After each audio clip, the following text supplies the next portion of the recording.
Boa noite, pessoal, tudo bem? Aqui é o Marcos, professor de vocês, da disciplina Plantão Psicológico. Vamos dando continuidade, então, à nossa disciplina, ao nosso curso, nesse momento aí difícil que todos nós estamos vivendo, de isolamento diante da epidemia do Covid-19, mas a perspectiva é que a gente tente manter aí o nosso percurso o aprendizado de vocês e que a gente possa continuar mantendo aí uma troca de conhecimentos para que a gente consiga minimizar os prejuízos e a gente consiga superar aí esse período de isolamento. Esperamos que em breve nós possamos retornar aí a ter as nossas aulas presenciais. A proposta hoje, então, eu estou gravando uma videoaula breve de revisão do conteúdo que foi dado até hoje na disciplina. E a proposta é que vocês assistam essa videoaula no horário da disciplina, na segunda-feira às 19 horas. Essa aula é a aula do dia 30 de março. E vocês vão assistir essa videoaula de 30 a 40 minutos. E depois vocês vão preencher uma atividade prática de revisão através de um formulário do Google Docs. Essa atividade vai contar como presença na disciplina, então é muito importante que vocês façam a atividade. A atividade está relacionada ao conteúdo dessa aula e depois também eu vou pedir para vocês, aí é optativo, mas se vocês puderem nos ajudar, que vocês preencham um pequeno formulário de avaliação do método, né, esse método à distância, que a gente está experimentando diante aí das circunstâncias, que vocês preencham uma avaliação para ajudar a gente a aprimorar e poder fazer o melhor uso possível dessa ferramenta, ok? Então é isso, né? Então a gente está na metade da nossa disciplina. Até agora a gente teve aí um percurso onde a gente falou do plantão psicológico e do processo de aconselhamento psicológico. A partir da segunda metade da disciplina, a gente vai começar a trabalhar com alguns contextos mais específicos da prática do plantão psicológico. Então, agora, exatamente como estamos no meio da disciplina, a proposta é que a gente faça uma revisão do conteúdo dado até aqui, para que a partir da próxima semana a gente possa passar para aqueles conteúdos mais específicos da prática, ok? Então, a ideia hoje é que seja uma aula de revisão. Então vamos lá. Então começando então falando um pouquinho da questão do plantão psicológico, né? Tudo isso já foi dado, né? A gente já teve essas aulas, eu só estou retomando aí o conteúdo, até também para ajudar vocês, porque a gente teve esse período aí de interrupção, né? Então é bom a gente estar retomando um pouco o conteúdo da disciplina. Então, para falar primeiramente da questão do plantão psicológico, né? Então, lembrando, como a gente já discutiu em sala de aula, que o plantão psicológico ele surge como uma modalidade de atendimento que foi proposta pelo Serviço de Aconselhamento Psicológico do Instituto de Psicologia da Universidade de São Paulo em 1969. Então, é uma prática que surge aqui no Brasil, dentro do contexto do aconselhamento psicológico, da proposta da abordagem centrada na pessoa do Rogers. Tem uma influência muito grande de um tipo de atendimento que acontecia principalmente nos Estados Unidos, que eram aquelas clínicas em que as pessoas entravam para ter um atendimento rápido, né? Mas o plantão propriamente dito, ele surge aqui no Brasil dentro desse contexto de uma clínica escola, muito parecida com a clínica que nós temos aqui na Unifafib, e a proposta era oferecer um outro tipo de atendimento como uma alternativa à psicoterapia. Então a proposta, isso é muito importante, o plantão psicológico ele não vem para substituir a psicoterapia, mas ele vem para oferecer uma outra modalidade de atendimento psicológico que entende-se, e a gente vai explorar isso um pouquinho mais na frente, que se adequa a algumas demandas da nossa sociedade contemporânea. E por que ele nasce dentro do aconselhamento psicológico, dentro da abordagem rogeriana? Eu acho que aí é importante a gente retomar um pouco do Rogers, né?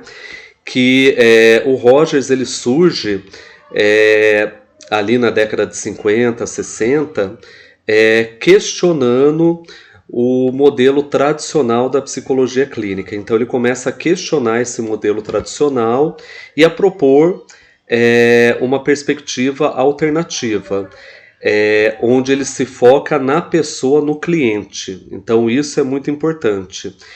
Então, o conselheiro, né, dentro dessa abordagem centrada na pessoa, como o foco dele é a pessoa e não o problema, ele está aberto para qualquer tipo de demanda, porque a proposta não é você resolver o problema, é você facilitar para que a pessoa encontre o seu caminho para melhor resolução daquela questão. Então, diante dessa proposta, você pode abordar qualquer problema, porque o seu foco não vai ser o problema, mas vai ser sim a pessoa que está diante de você e como que ela se posiciona diante desse problema. Então, diante dessa perspectiva do Rogers, né, dentro dessa abordagem centrada na pessoa, o pessoal ali do Serviço de Aconselhamento Psicológico da Universidade de São Paulo começou a se questionar, né, que nem todo mundo que procura um serviço psicológico quer ou precisa fazer psicoterapia. Então, inclusive, é muito comum as faltas, né? As pessoas que não comparecem a partir do segundo atendimento ou que abandonam no meio do caminho, exatamente porque a pessoa ela não quer ou não é a demanda que ela apresenta de uma psicoterapia mais aprofundada. E daí começa-se a pensar, então como que a gente pode oferecer um tipo de escuta, um tipo de atendimento que se adeque a essas pessoas que não querem ou não precisam de psicoterapia? E aí, partindo dos pressupostos do Rogers, né, pensa-se na proposta do plantão, que você vai atender a demanda que surge naquele momento, quer dizer, um atendimento que é feito no momento em que a demanda se apresenta, numa nova postura, né, que é comprometida, uma nova postura clínica, né, comprometida com a escuta, com o acolhimento da pessoa da maneira como ela se apresente. Então é uma abertura para o novo, né, para o inesperado, porque você vai acolher a pessoa no momento em que ela procura, no momento da demanda, da maneira como ela se apresentar. Então, e é um profissional que ele vai estar mais comprometido com o contexto social, quer dizer, ele vai levar em consideração o contexto no qual a pessoa está inserida. Então surge como uma alternativa à psicoterapia tradicional, numa nova postura clínica, né? Onde o psicólogo está aberto para a demanda que surge no momento em que ela surge. Não é uma substituição à psicoterapia, é uma outra modalidade de atendimento, uma outra oferta de escuta psicológica, e é fundamental você construir um espaço onde a pessoa se sinta verdadeiramente ouvida, quer dizer, o acolhimento, a escuta atenta, a postura de comprometimento, de compromisso e de abertura é fundamental. A primeira definição que a gente tem do plantão psicológico, a primeira sistematização teórica foi feita em 87 pelo professor Miguel Mahfoud, que coloca como uma primeira definição que o plantão está associado a um certo tipo de serviço que é exercido por profissionais que se mantêm à disposição de quaisquer pessoas que deles necessitem em períodos de tempo previamente determinados e ininterruptos. Ou seja, a pessoa ela está à disposição naquele período delimitado de tempo, isso é muito importante no plantão, a gente discutiu isso em sala de aula, a questão da constância, quer dizer, a pessoa está disponível naquele horário, naquele dia específico, para quem quer que compareça, que apareça e que necessite dessa escuta. Então já é um período pré-determinado, ininterrupto e que se mantém constante. Então a gente passar essa mensagem para as pessoas que a gente está inteiramente disponível para o que quer que elas necessitem naquele período de tempo pré-determinado. Fundamental essa mensagem de abertura, de disponibilidade. Então o plantão como um espaço onde a pessoa busca ajuda para rever, pensar e refletir. Naturalmente, é mais do que uma conversa entre amigos, é uma escuta treinada, uma escuta psicológica que vai ajudar a pessoa a repensar, a rever as suas questões e a tomar novos posicionamentos diante daquela situação, diante daquele problema.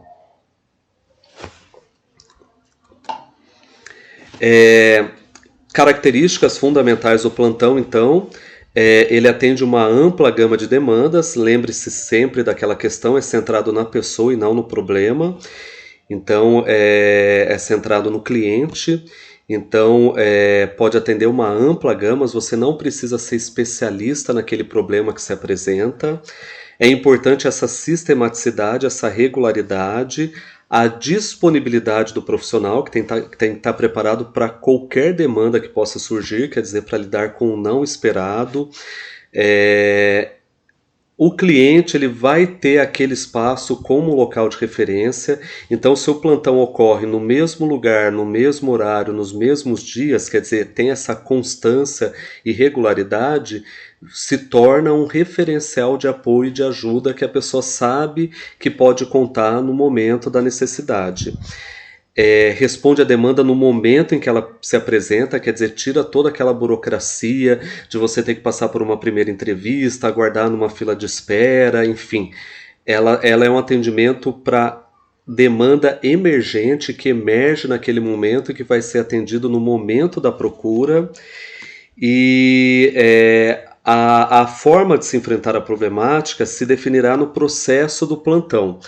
E é uma escolha, é uma decisão da dupla, né, do cliente e do terapeuta. Quer dizer, o que vai ser feito com aquela demanda, se aquela demanda vai ser encaminhada para uma outra forma de atendimento, inclusive uma psicoterapia, se aquela demanda se esgota naquele único atendimento, se vão ser feitos retornos para o plantão, ou se vai ser feito um encaminhamento para outra forma de ajuda, às vezes até uma ajuda psiquiátrica, enfim, um serviço especializado. O que quer que vai ser feito com aquela demanda não é definido a priori, é algo que é construído pela dupla no processo de atendimento do plantão. E daí qual que é o nosso papel então? O nosso papel do terapeuta no contexto do plantão psicológico. O nosso papel, então, principalmente o papel de facilitador. Então, a gente tem que estar disponível, a gente tem que acolher a demanda no momento em que ela surge, da maneira em que ela surge, ajudar a pessoa a ter uma maior compreensão a respeito do que está acontecendo com ela. E a proposta não é um aprofundamento. Aí, se a ideia for aprofundar, o ideal é um processo psicoterápico. Então, o profissional, dentro do contexto do plantão, ele vai estar aberto para escutar, para ouvir, para estar atento à singularidade daquela pessoa e daquela experiência que ela apresenta. Tem que estar aberto aí para o novo, né, para o diferente, para o desconhecido, e a gente vai ter o papel de facilitar com que a pessoa, a gente vai criar um ambiente que seja favorável, que facilite para que a pessoa aumente a compreensão que ela tem a respeito daquilo que ela está passando, e a partir dessa maior compreensão, acredita-se que a pessoa pode encontrar novas formas de se posicionar e de solucionar, ou de pelo menos mitigar aquele sofrimento, aquele problema que ela está vivenciando. Então, o profissional ele é um facilitador, ajuda o cliente a ter uma visão mais clara de si mesmo e da problemática, quer dizer, ter uma maior consciência de si e do contexto e do problema que ele está vivenciando. E a eficácia do plantão não está relacionado a resolver ou não o problema. A prioridade não é a queixa, a prioridade é a pessoa. Então, se o problema vai ser resolvido ou não, a gente não tem essa pretensão e a gente não sabe a priori se o plantão vai ajudar a resolver ou não o problema. Não é essa a questão. A questão é você ajudar a pessoa a poder ter uma clareza maior, uma clarificação de si mesmo e do problema e de como ela se posiciona diante desse problema, para ajudar a diminuir o sofrimento. Então a ideia não é resolver os problemas, mas sim ajudar a pessoa, através de uma escuta atenta e disponível, a poder se posicionar de diferentes maneiras diante daquilo que ela está vivenciando, a ampliar as possibilidades de olhar e se posicionar diante daquele sofrimento. O processo terapêutico, então o plantão em si ele é terapêutico, porque permite que a pessoa tenha uma clareza maior do seu pedido de ajuda. Então, isso que eu falei da clarificação do eu e do contexto. E o profissional ele tem que estar presente, se manter presente, atento, centrado na vivência que emerge. E essa presença, né, essa postura de atenção, de disponibilidade, ela em si é terapêutica. Então a proposta de que o terapêutico ele não se dá por uma resolução do problema. Às vezes a gente fica muito nessa pretensão e nessa cobrança de que a gente tem que resolver o problema. E não é essa a proposta. A proposta é exatamente que a nossa presença atenta, disponível e que a gente possa se conectar com a pessoa que a gente está atendendo e se conectar com a experiência que ela está vivendo, isso por si só é terapêutico porque ajuda a pessoa a também se conectar com a própria experiência. Então percebam, a nossa conexão, a nossa atenção, a gente poder realmente estar junto e vivenciar aquela experiência junto com a pessoa que a gente atende, essa conexão permite também que a pessoa se conecte com a própria experiência. E isso em si é terapêutico porque permite que ela tenha uma maior consciência de si e do problema, o que aumenta os recursos que ela vai ter para lidar com aquilo. Resolver ou não o problema não é a questão, mas sim permitir que ela tenha essa tomada de consciência. Um momento no qual esse sujeito que sofre se sinta verdadeiramente ouvido. E ouvir é se permitir entrar verdadeiramente no universo de significados do outro, para dessa forma auxiliá-lo na construção ou reconstrução dos sentidos que realmente dizem respeito à sua existência.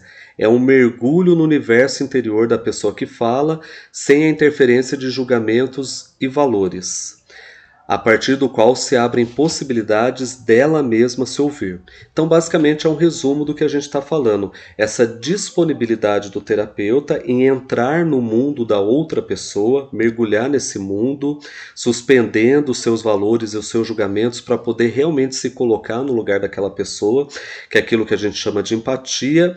É uma experiência onde a pessoa vai se sentir acolhida, onde ela vai se sentir verdadeiramente ouvida no seu sofrimento e ela vai poder também se escutar de uma maneira mais profunda. Quer dizer, a partir do momento em que a gente escuta, a pessoa também tem a oportunidade de poder escutar a si mesma. Ela também vai poder se aprofundar na sua própria experiência.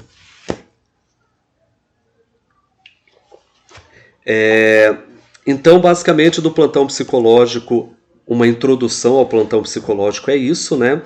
Então, a gente traz aí um pouquinho do contexto, do processo de construção, de surgimento da proposta do plantão, como ele surge aqui no Brasil, na década de 60, lá no Instituto de Psicologia, influenciado pela abordagem rogeriana, e qual que é a proposta do plantão.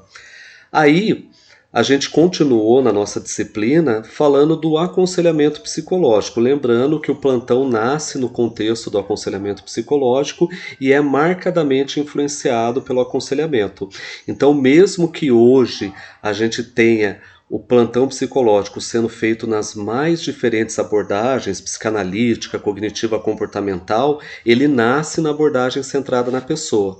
Então é fundamental que a gente entenda essa influência, porque a influência do aconselhamento e da abordagem centrada na pessoa é o que dá o contexto favorável para que surja essa nova proposta de atendimento que é o plantão. Então, pensando na questão do aconselhamento, que é algo que vocês já tiveram em disciplinas anteriores e que a gente está retomando, pensando agora mais especificamente na questão do plantão psicológico.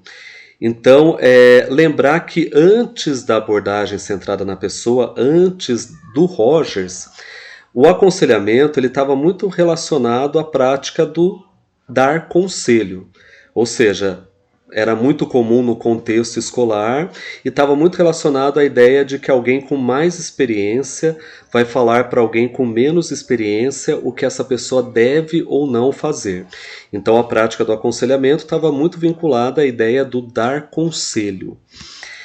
E a prática clínica, antes do Rogers, lembrando que o Rogers vem e questiona esse modelo tradicional da psicologia clínica, a prática clínica dentro da psicologia, ela estava muito centrada naquela ideia do diagnóstico, quer dizer, o especialista descobre algo a respeito do paciente, que é um conhecimento que o paciente não tem a respeito de si mesmo, quer dizer, eu vou descobrir uma verdade sobre o paciente a qual ele não tem acesso, e a partir desse diagnóstico, eu vou direcionar o processo terapêutico.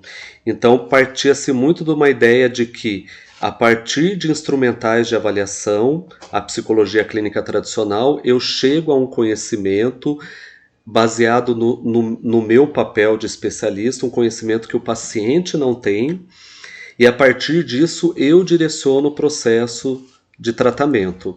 O Rogers vem e questiona tudo isso. Ele coloca que não, que o nosso foco não tem que ser no problema, mas tem que ser na pessoa. Dentro de uma perspectiva que o Rogers traz de que ninguém sabe mais a respeito de si mesmo do que a própria pessoa. Então o Rogers começa a falar que o nosso papel não é descobrir uma verdade a respeito do paciente a qual ele não tem acesso. O nosso papel é facilitar para que ele encontre esse caminho. Então não é a gente que vai dizer o que ele deve ou não deve fazer. A gente vai facilitar, criar um ambiente favorável para que ele próprio encontre esse caminho. Então o foco deixa de ser o problema, passa a ser a pessoa, deixa de ser o diagnóstico e o instrumental de avaliação para ser a relação que se estabelece. A relação é essa condição favorável, esse ambiente favorável que eu disse, e o foco é o processo e não o resultado. Não importa se vai ou não resolver o problema. O que interessa é que seja um processo em que a pessoa possa adquirir uma maior consciência de si mesmo. Então, o terapeuta na abordagem rogeriana, ele é um facilitador. O foco é nas atitudes do terapeuta e não na ação. O importante não é o que ele fala, mas como ele se posiciona para que ele crie esse ambiente e essa relação favorável. Acreditando-se sempre que o cliente é capaz de viver e elaborar as suas experiências. Quer dizer, ele tem a capacidade de se desenvolver. Então a abordagem rogeriana, ela parte muito de uma crença de que o cliente é capaz de se desenvolver, é capaz de encontrar o melhor caminho para suas questões, desde que ele tenha um ambiente que facilite esse desenvolvimento. E o nosso papel é construir esse ambiente que se dá pela relação terapêutica. Então, na abordagem centrada na pessoa, no ACP, o terapeuta, né, ele recebe o cliente, facilita para que ele se posicione diante do sofrimento. Existe essa concepção no crescimento da pessoa como um processo de reorganização perceptual, quer dizer, a pessoa passar a olhar para as coisas de um outro jeito, inclusive para si mesmo e para o mundo ao seu redor. O conselheiro recebe uma ampla gama de demandas e possui flexibilidade e recursos para propor alternativas de ajuda, né? Inclusive a orientação e a psicoterapia. E enfatiza principalmente as atitudes que criam esse ambiente favorável ao desenvolvimento da pessoa, mais do que as ações, do que as falas, enfim.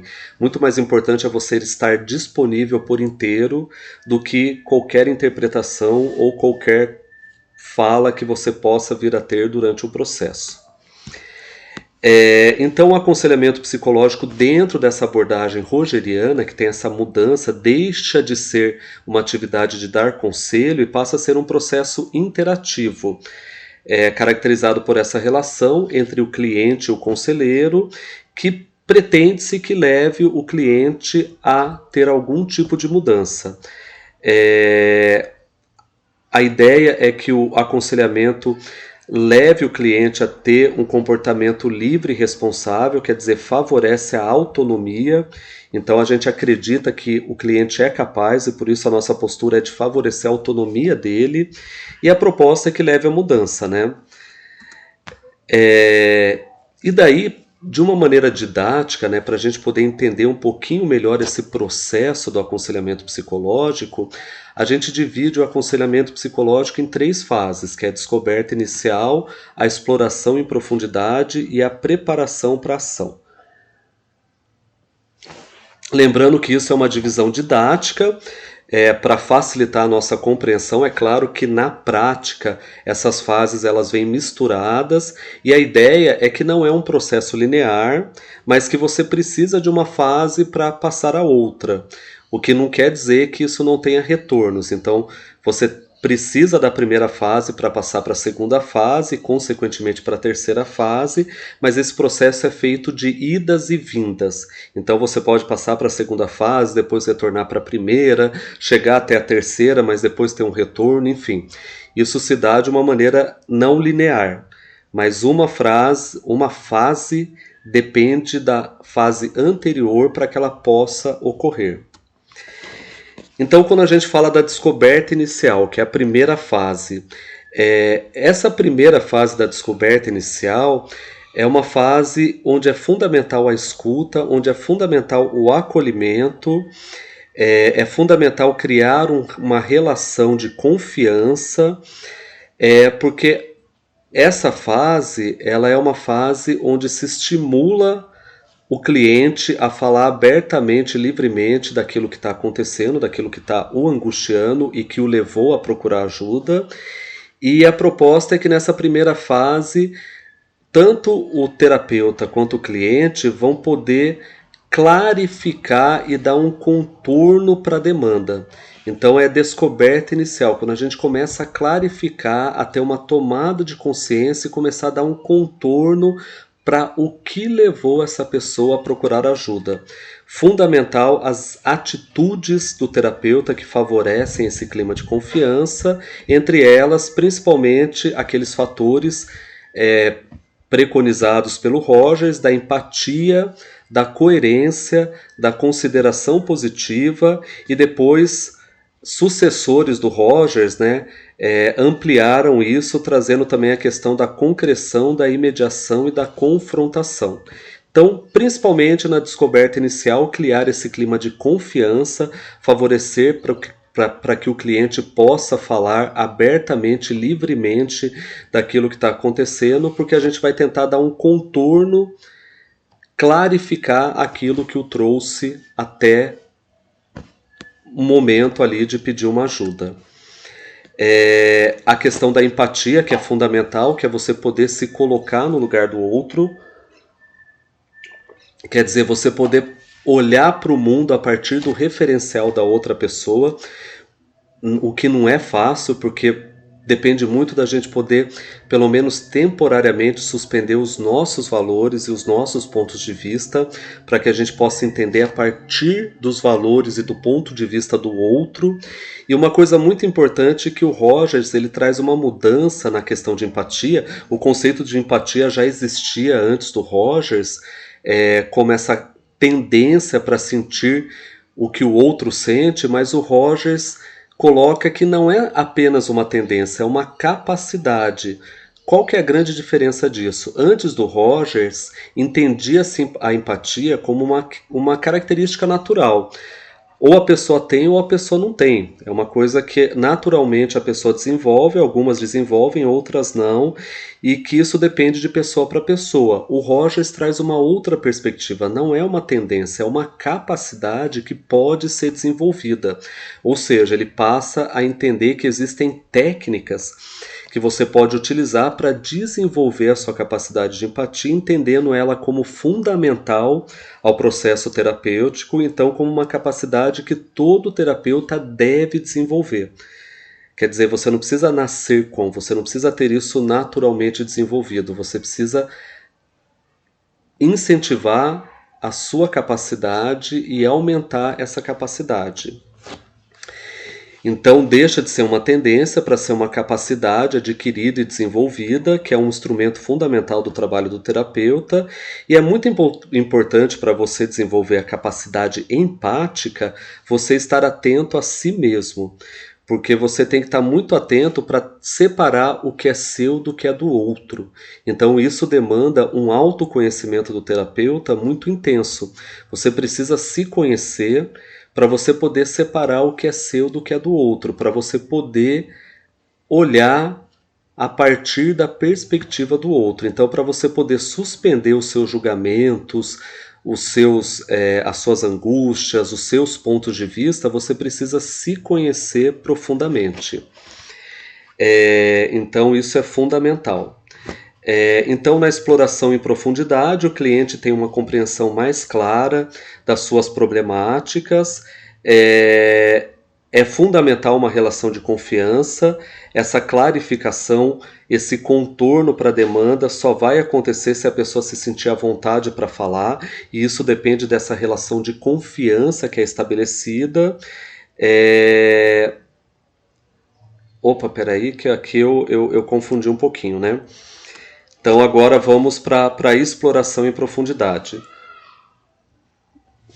Eu fiz uma pequena confusão porque eu já estava no slide da exploração em profundidade, mas ainda estava falando da descoberta inicial. Então a exploração em profundidade, que é a segunda fase, você vai aprofundar aquilo que você clarificou no primeiro momento. Então aquilo que você deu contorno e clarificou na descoberta inicial, você vai aprofundar nessa segunda fase, que é a exploração em profundidade. Só é possível se você fez um bom trabalho na fase anterior da descoberta inicial. Então só é possível você aprofundar se se criou a relação, a aliança terapêutica, o vínculo de confiança. Então, se o acolhimento e essa construção da relação foi bem feita na descoberta inicial, isso vai preparar o terreno para você aprofundar nesse segundo momento. E é nesse segundo momento, se no primeiro momento da descoberta inicial o terapeuta ele tem como função primordial ouvir, nesse segundo momento ele também começa a colocar as suas impressões no sentido de tentar ampliar a capacidade de compreensão do cliente. Então, aquela ideia.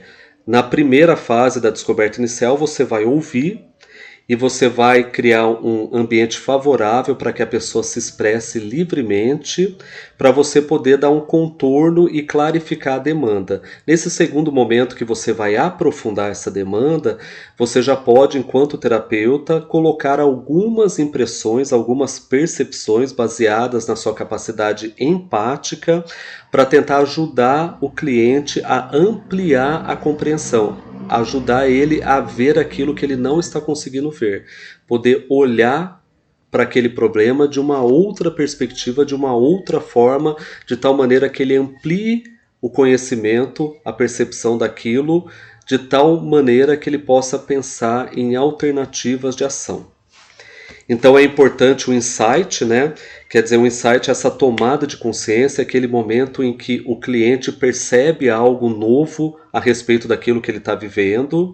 Então a gente tem que facilitar para que o insight aconteça, lembrando que a ideia é que a gente facilite para que a pessoa perceba e construa o seu caminho. Não é a gente que vai dizer o que ela deve fazer, é ela que vai encontrar esse caminho. Então a gente favorece para que ela tenha um insight, que é a ideia de que ela possa ter uma nova percepção daquilo que ela está vivendo. Aqui a gente fala da empatia primária e da empatia avançada. A primária que torna claro aquilo que já está explícito, e a avançada como aquilo que dá visibilidade ao implícito, aquilo que não está sendo visto, e favorece o insight. Então a empatia primária é fundamental na primeira fase da descoberta inicial, a empatia avançada no momento de exploração em profundidade, porque traz aquilo que não está sendo visto, favorece o insight, que é ver as coisas de uma outra forma. E essa ideia do feedback, né, da gente poder começar a colocar algumas impressões nossas para o cliente, claro que com todo cuidado e respeito, de tal maneira que a gente possa favorecer essa ampliação da consciência. Aí a gente pode pensar em alguns tipos de feedback, a imediação, que é você olhar para o aqui e agora da experiência, da relação que está acontecendo, e a confrontação, que é no sentido de você focalizar a atenção sobre algum aspecto que não está sendo visto. E tudo isso, né, então, desde a primeira fase da descoberta inicial até a segunda fase da exploração em profundidade, para ajudar o cliente a ter uma maior consciência de si mesmo e do problema que ele está vivenciando, poder olhar para aquilo de outras formas, que seria um insight, para poder pensar em outras possibilidades de ação que nos leva à terceira e última fase, que é de preparação para ação, onde a gente vai ajudar o cliente a partir daquilo que ele percebeu durante o processo, pensar em alternativas e possibilidades de como ele pode se posicionar diante daquilo e como que ele pode buscar caminhos para resolver ou minimizar ou buscar outras formas de lidar com aquele problema que gerem menos sofrimento. Então, resumindo, a gente tem então essas três fases da descoberta inicial, da exploração em profundidade, da preparação para a ação, pensando então que elas não são lineares, mas uma fase depende da outra para se desenvolver, o aconselhamento enquanto um processo que começa desde esse momento inicial de acolhimento, de escuta, de você poder criar um clima de confiança favorável para que a pessoa possa entrar em contato consigo mesma, levando a um aprofundamento onde a gente espera que a pessoa possa ter insights, olhar as coisas de uma outra forma, para que ela possa, no terceiro e último momento, pensar em possibilidades de ação diante daquilo que ela está vivenciando, onde ela pode se posicionar de outras formas diante daquela demanda, daquele sofrimento. Certo? Então é isso, viu, gente? A proposta dessa aula hoje então é dar uma revisão, retomar tudo aquilo que foi trabalhado desde a nossa primeira aula. Eu espero que tenha ajudado. A proposta então é a gente poder olhar para todo o percurso que a gente fez na disciplina até a aula de hoje, para que a gente possa de alguma maneira incorporar esses conhecimentos, que a gente possa internalizar esses conhecimentos para que a gente possa agora, num segundo momento da disciplina, começar a explorar contextos mais específicos da prática do plantão psicológico. Então é isso a nossa aula de hoje. Peço desculpas qualquer coisa, é a primeira vez que eu gravo uma videoaula, então é uma ferramenta que eu ainda estou aprendendo e me familiarizando. Espero que tenha ficado claro e tenha sido de ajuda, de auxílio para vocês. A proposta então é que, terminada essa aula, vocês façam a atividade prática que está disponível no formulário. O link foi disponibilizado naquele formulário da aula da atividade remota de hoje. Então que vocês façam a atividade de revisão, que vai contar como presença na aula, e que vocês também preencham aquela avaliação da nossa aula de hoje, até para vocês poderem me ajudar a saber o que eu posso mudar, o que eu posso melhorar. E a partir da semana que vem a gente vai estar então trabalhando contextos mais específicos da prática do plantão psicológico. Ok? Então é isso, foi um prazer estar com vocês, e lembrando que no horário da disciplina eu vou estar disponível pelo WhatsApp para esclarecer dúvidas tanto a respeito da aula quanto a respeito da atividade prática, tá bom? Um grande abraço a todos, espero que vocês estejam bem, apesar desse momento difícil que estamos todos vivendo. Espero que nós possamos estar juntos, mesmo que à distância, e que muito em breve a gente possa estar novamente juntos presencialmente, depois que todo esse momento e toda essa crise passar, tá bom? Um grande abraço e foi um prazer estar aqui com vocês, e até a próxima aula.